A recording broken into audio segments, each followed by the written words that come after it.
I always knew we were a fairly odd family. Be prepared for strangeness. Get ready for spooky time. This really is my first film about family. It's as much to do with a brother and a sister and a father and a mother as it is to do with love. I resist calling them odd, because actually what they are is probably less odd than a lot of families.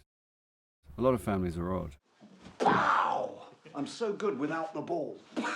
His father and him have a real kind of nice relationship. His mother's a little bit more strict, very supportive and all the rest of it, but can be a little bit cutting and is a little bit strange. You were such an ugly baby.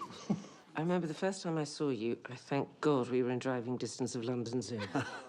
His sister, Kit Kat, who he's very, very close to, and they have a kind of a mad relationship because she's a little bit mad herself. Happy New Year, everybody. She really does seem to live moment to moment. She embraces things like nature and family and fun.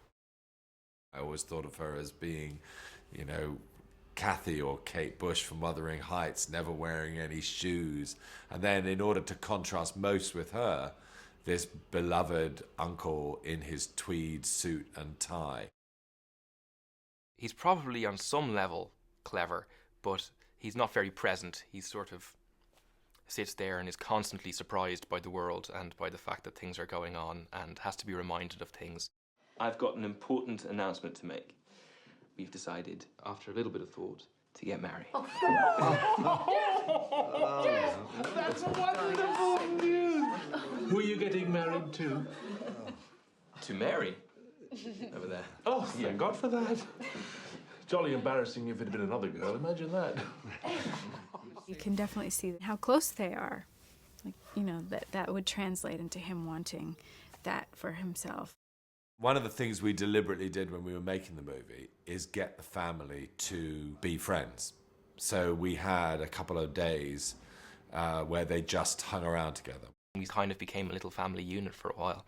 There was a huge amount of warmth on set. Lindsay and Bill were these, you know, as the parents, are just these amazing people. Every day they're on set, people are just happy that they're there. Because if either of those two people smiles, everybody feels a little bit better, you know, that sort of way.